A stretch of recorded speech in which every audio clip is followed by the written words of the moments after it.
स्वागत है आपका हमारे साथ साप्ताहिक राशिफल में। वीकली राशिफल क्या कहते हैं आप सभी के सितारे इस पूरे वीक के लिए, जिसमें हम बात करने वाले हैं 2 जून से लेकर और 8 जून तक। ये जो हफ्ता है जून का पहला हफ्ता है और कैसा रहेगा सभी राशियों के लिए ये हम आपको बताएंगे। देखिए, इस फर्स्ट वीक में जो होने वाला है, जो चंद्रमा की स्थिति रहने वाली है, चंद्रमा सिंह में रहेंगे, कन्या में रहेंगे और तुला में रहेंगे।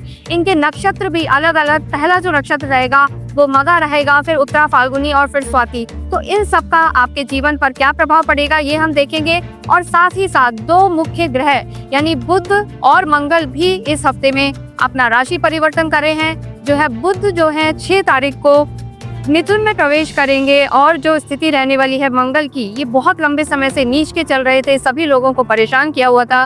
तो मंगल भी अपना नीचत्व इससे हटेंगे, यानी कर्क राशि में चल रहे हैं और ये सिंह में प्रवेश करेंगे। तो इसका प्रभाव आप सबके जीवन पर कैसा पड़ेगा, आइए हम देखते हैं। अब वृश्चिक राशि के लिए हम देखेंगे कि ग्रहों की स्थिति क्या है, इनका चार्ट क्या कहता है। देखिए, 4th हाउस में अगर हम देखते हैं, सबसे पहले राहु विराजमान है, 5th हाउस में आपके शनि है, 6th हाउस में शुक्र चल रहे हैं और 7th हाउस में आपके बुध आदित्य योग बना हुआ है। ये बुध ट्रांजिट करेंगे 6 तारीख को, टॉरस में है और अब ये मिथुन में आ जाएंगे 6 तारीख को। और यहाँ अगर हम आपके भाग्य में देखें तो मंगल चल रहे हैं और आपके 10th हाउस में केतु विराजमान है। तो पूरे ही हफ्ते यानी 2 से लेकर 8 तक क्या स्थिति रहने वाली है आपकी। और जब भी हम साप्ताहिक राशिफल की बात करते हैं तो चंद्रमा की स्थिति को भी देखते हैं। देखिए, चंद्रमा जो है पूरे ही हफ्ते सिंह और कन्या और उसके बाद हम कहेंगे तुला में गोचर करेंगे। तो ऐसे में वृश्चिक राशि के लिए अगर हम बात करें तो पूरा हफ्ता इनका अच्छा रहने वाला है, लेकिन जो आखिर के 2 दिन है यानी लगभग 7 और 8 तारीख को थोड़ा सा आपको ध्यान रखने की जरूरत है, क्योंकि जो चंद्रमा है वो आपके 12वें घर में आ जाएंगे, यानी लगन से 12वें घर में होंगे। तो ऐसे में जब भी चंद्रमा त्रिक भाव में आते हैं, यानी चंद्रमा के लिए हम 4th हाउस भी अच्छा नहीं मानते, तो 4थे, 8वें, 12वें में जब भी चंद्रमा गोचर में आते हैं तो बहुत ज्यादा अच्छे परिणाम नहीं देते, कहीं ना कहीं व्यक्ति को थोड़ा सा नेगेटिविटी देते हैं। और यहाँ पर सबसे पहले अगर हम बात करते हैं आपके स्वास्थ्य की, तो स्वास्थ्य कैसा रहने वाला है उसके लिए हम हमेशा आपकी लगन को देखते हैं, 1st हाउस को देखते हैं। तो वृश्चिक राशि के लिए जो आपके लॉर्ड हैं मंगल बनते हैं, और देखिए मंगल इस समय नीच के होके चल रहे हैं, भाग्य में बैठे हुए हैं। तो स्वास्थ्य की अगर हम बात करें तो यहाँ पर एनर्जी आप थोड़ा सा लो फील कर सकते हैं, क्योंकि 2 से लेकर और 7 तक मंगल अभी भी नीच के ही रहेंगे, यानी आपके जो राशि स्वामी हैं नीच के चल रहे हैं, नीचत्व धारण किया हुआ है, तो अच्छी स्थिति नहीं है। तो बॉडी में पेन रह सकते हैं, बीपी डिस्टर्ब रह सकता है और इसके साथ साथ अगर हम कहें तो आपको कहीं ना कहीं एनर्जी लॉस ऐसा लगेगा कि सब कुछ कर रहे हैं पर बहुत ज्यादा थकान हो रही है, या पता नहीं क्यों टायर्ड सा फील कर रहे हैं, फटीग सा जिसे हम कहते हैं, वो स्थिति यहाँ पर नजर आ रही है। इसके साथ साथ जो गुरु की भी स्थिति है, पूरे ही हफ्ते, पूरे ही वीक आपके 8th हाउस में गुरु रहेंगे, तो खान पीन का भी बहुत ध्यान रखने की जरूरत है। जो आपने सुना होगा, चाहे फैटी लिवर या फैट यहाँ पर बढ़ता हुआ नजर आ रहा है, कोलेस्ट्रॉल भी बढ़ सकता है। तो ऐसी स्थिति में पूरे वीक आपको खान पीन का ध्यान रखना है, जिससे एनर्जी भी मेंटेन रहे और आप टायर्ड भी फील नहीं करें, ये यहाँ पर बहुत ज्यादा जरूरी है। कुछ समय ऐसा भी हो सकता है, जैसे हमने जो चंद्रमा की स्थिति बताई है, यानी 7 और 8 तारीख को आपका मन भी थोड़ा सा डिप सा फील करेंगे, सिंक सा फील करेंगे, आपको अननेसेसरी की नेगेटिविटी, डिप्रेशन टाइप का फील हो सकता है। तो ये स्थिति रहने वाली है पूरे ही हफ्ते, यानी स्वास्थ्य को लेकर 2 जून से लेकर 8 जून तक वृश्चिक राशि वालों को थोड़ा सा केयरफुल रहने की जरूरत है, अन्यथा यहाँ पर थोड़ी दिक्कत का सामना करना पड़ सकता है, स्पेशली पेट को लेके और आपके फैट को लेके। नेक्स्ट हम यहाँ पर बात करते हैं आपकी लव लाइफ की। देखिए, जैसा हमने आपको पहले भी बताया है कि पंचम हाउस से, यानी काल पुरुष की कुंडली का जो 5th हाउस होता है, वहां से आपकी लव लाइफ को देखा जाता है। शनि यहाँ पर विराजमान है और शनि का यहाँ होना कहीं ना कहीं देखिए धीरे धीरे शनि शनि कहा जाता है, यानी स्लो कर देता है। कोई भी मूवमेंट हो आपका, उसको स्लो मोड में ले आता है, समय लगता है। और आपके जो 5th हाउस के लॉर्ड हैं वो गुरु हैं, गुरु इस समय 8th हाउस में चलेंगे पूरे ही हफ्ते। तो लव लाइफ यहाँ पर बहुत ज्यादा अच्छी नहीं नजर आ रही है, जो ओवरऑल चीजें हैं। तो ऐसे में देखिए आपको बहुत ज्यादा जरूरत है कि आप तालमेल बिठा के चलें, चीजों में एक समय दें, एक दूसरे को समझने की कोशिश करें और धैर्य धारण करें। अदरवाइज ये पूरा ही हफ्ता लव लाइफ के हिसाब से हम कहेंगे बहुत ज्यादा अच्छा नहीं है। एक तो खुद के जो राशि स्वामी हैं वो नीच के हैं, साथ ही जो आपके सामने वाले हैं, लवर हैं, आपके पार्टनर हैं, उनका भी जो प्लेनेट है गुरु इस समय थोड़ी सी वीक स्थिति में है, अष्टम में चले गए हैं। तो अननेसेसरी के वाद विवाद हो सकते हैं, किसी तीसरे व्यक्ति के कारण भी चीजों में दिक्कत आ सकती है। और रिश्तों की अगर हम बात करें तो माता से भी, देखिए माँ के घर में राहु है, माता से भी थोड़ा आर्ग्यूमेंट में ना जाए, माता आपकी गुस्से वाली हो सकती है, या आर्ग्यूमेंट्स रह सकता है, या वो किसी और रिश्तेदार के कहने में आपको डांट सकती है, तो वो चीज आपको बुरी लग सकती है, हर्ट हो सकती है। तो माता से भी आपको रिश्तों में यहाँ पर ध्यान रखना है। अन्यथा देखिए यहाँ पर चीजें ठीक है, लेकिन खुद भी आप इस समय थोड़ा सा ट्रेडर स्थिति में रहेंगे, हाई बोर्ड में चलेंगे, क्योंकि सूर्य है, सूर्य आपकी लगन पर दृष्टि डालेंगे तो खुद का टेम्परामेंट भी हाई रहेगा, कोई समझाएगा चीज समझ में नहीं आएगी, एरोगेंस रह सकता है। तो रिश्तों के लिए इस पूरे ही हफ्ते में ध्यान रखें, और विशेषकर एंड ऑफ द वीक में आपको ज्यादा ध्यान रखने की जरूरत है, क्योंकि जो चंद्रमा की स्थिति है वो यहाँ पर थोड़ी सी वीक नजर आ रही है। चंद्रमा आपकी 12वें घर में चले जाएंगे। नेक्स्ट हम यहाँ पर बात करते हैं आपके वैवाहिक जीवन की।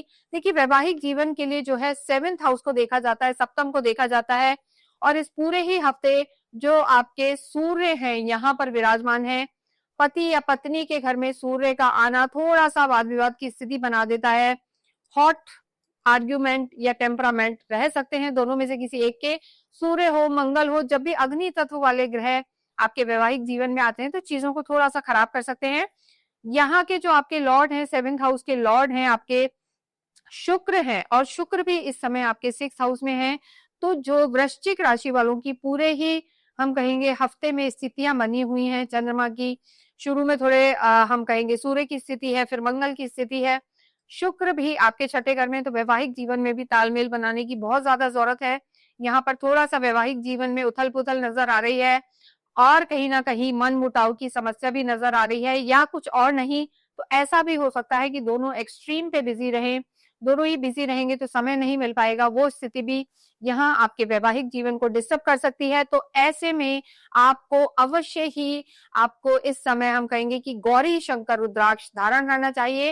देखिए जो गौरी शंकर रुद्राक्ष है वो विशेषकर देखिए वैवाहिक जीवन के लिए है, या कहीं भी चाहे वृश्चिक राशि हो या कोई भी राशि हो, किसी वजह से अगर कहीं मंगल दोष है, सूर्य का दोष है, या दोनों में गुण नहीं मिलते हैं, वैवाहिक जीवन में दिक्कतें आ रही हैं, तो आप अवश्य ही गौरी शंकर रुद्राक्ष या तो धारण कर सकते हैं, या उसे आप अपने घर में विराजमान कर सकते हैं मंदिर में।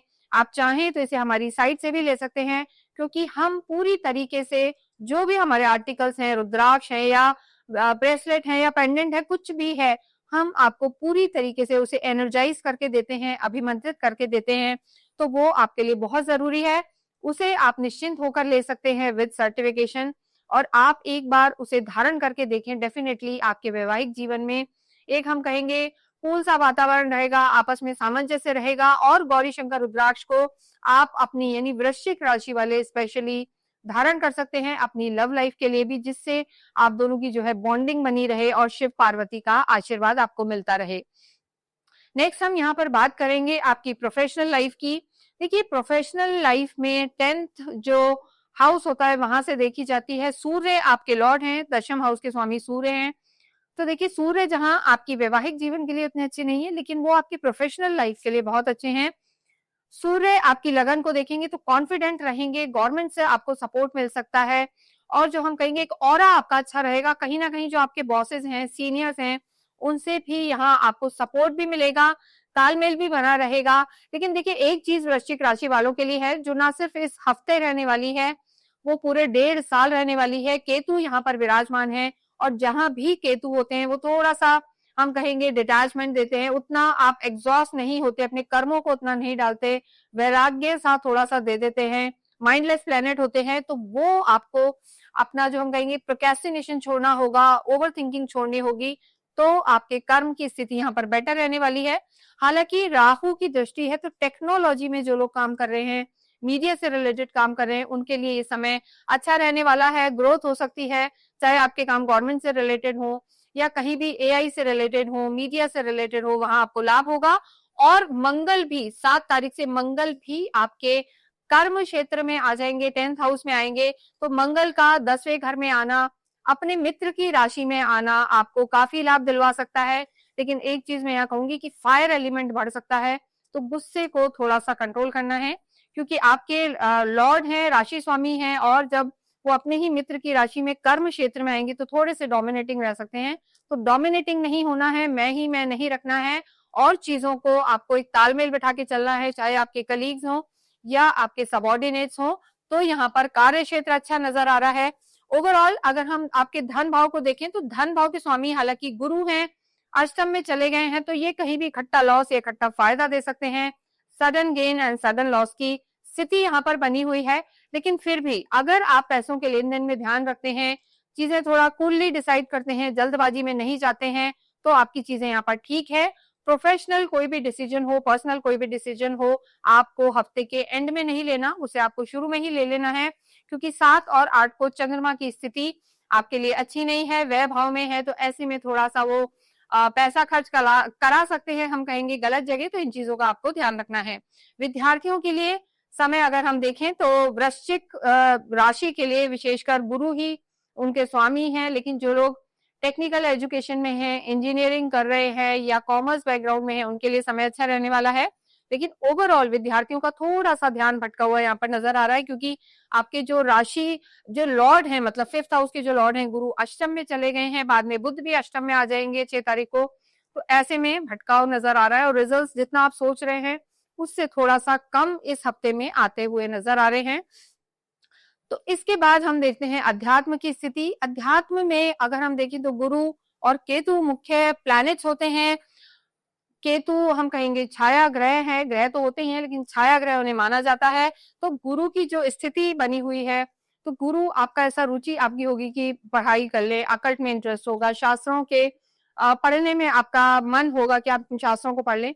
तो गुरु आपको नॉलेज पढ़ाने वाले यहाँ पर होंगे, 8th हाउस में हैं, जो हम कहेंगे कि छुपी हुई विद्याएं और ज्ञान बढ़ाने वाले होते हैं, हिडन जो चीजें हैं उनको करते हैं। तो अध्यात्म बढ़ेगा, ट्रैवल बढ़ सकता है, वाणी भी आपकी अच्छी हो सकती है।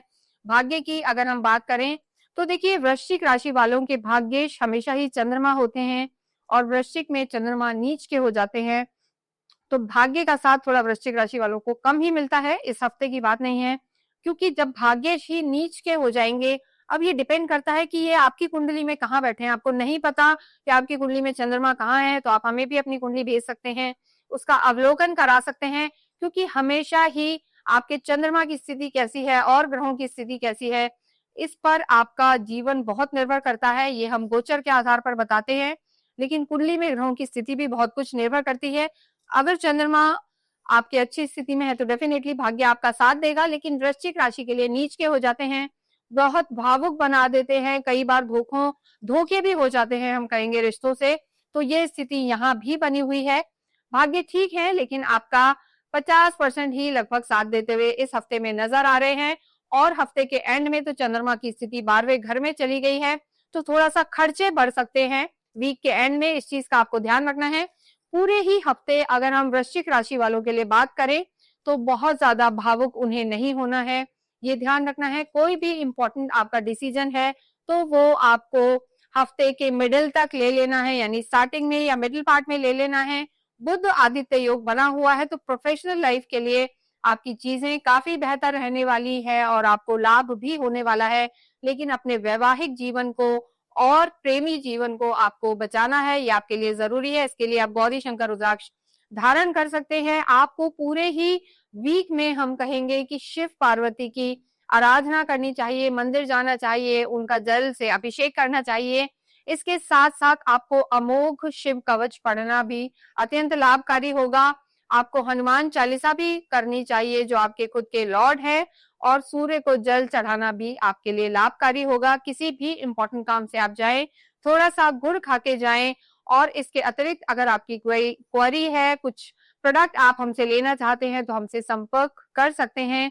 अवश्य ही कमेंट बॉक्स में ओम हम हनुमते नमः लिखें, या जो उनके प्रिय देव हैं राम, रामचंद्र, रामभद्र लिखें, तो दोनों के ही आशीर्वाद आपको मिलते रहेंगे। Thank you.